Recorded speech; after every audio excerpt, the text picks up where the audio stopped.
Why the donkey? Look at it from the donkey's point of view. One moment, you are tethered together with your mother in the squalor of a village yard. The next, someone is astride you, and there are crowds shouting and throwing their clothes and palm branches in front of you so you can walk on them. G.K. Chesterton summed it up well in his famous poem, didn't he? The tattered outlaw of the earth of ancient crooked will, starve, scourge, deride me, I am dumb, I keep my secret still. Fools, for I also had my hour, one far fierce hour and sweet.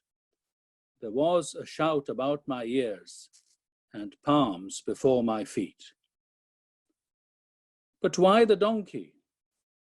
Jesus had set his face towards Jerusalem. That is where Messiah had to be. And he knew Messiahship could only come through suffering and death on behalf of the people.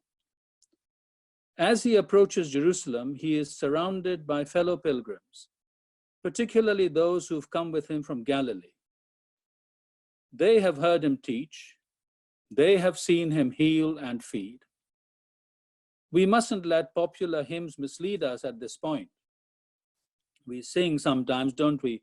Sometimes they strew his way, and his sweet praise sing, resounding all the day, hosannas to their King.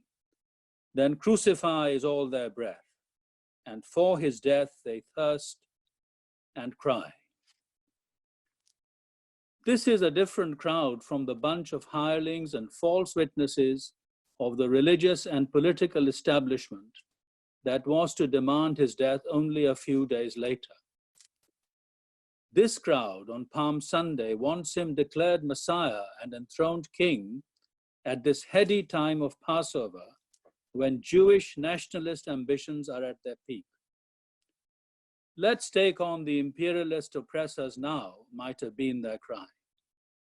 These are the people who return home beating their breasts after the apparent debacle of the cross.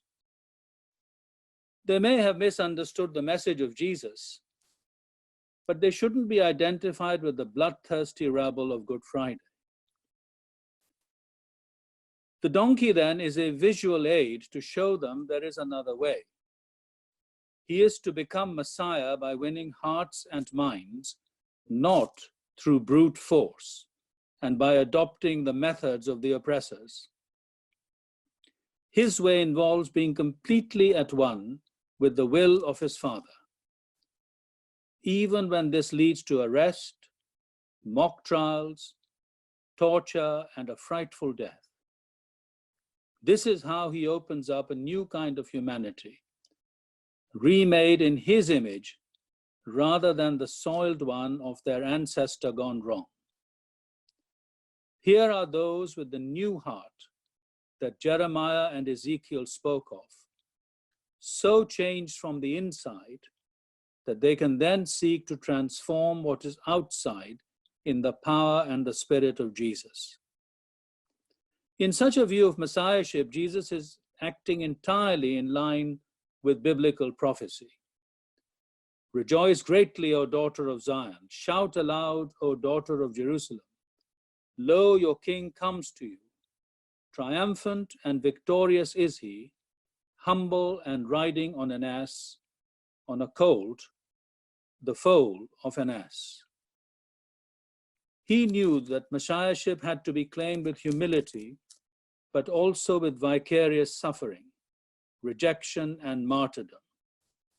Surely he has borne our sicknesses and carried our pains. Yet we esteemed him stricken, smitten by God, and afflicted. But he was wounded for our transgressions. He was bruised for our iniquities. Upon him was the chastisement that made us whole, and by his stripes we are healed.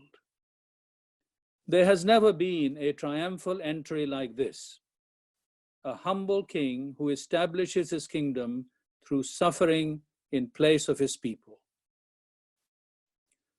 The purifying of the temple, which follows immediately, is of a piece in this program of redefining the meaning of Messiahship and of God's presence among his people. There were many at the time who shared Jesus' outrage at the way in which a corrupt priesthood was defiling the temple, meant to be not only the central shrine for the Jews, but a house of prayer for all nations. The cleansing is certainly about reminding everyone of the temple's true vocation, but it is much more. Here there is judgment. The temple will be destroyed because of the iniquity of those responsible for it, and will be replaced by Jesus himself as the locus of the worship of those who worship in spirit and in truth. What did Jesus mean by referring to his body as the true temple? This becomes clearer as we consider the Last Supper that Jesus ate with his immediate band of followers.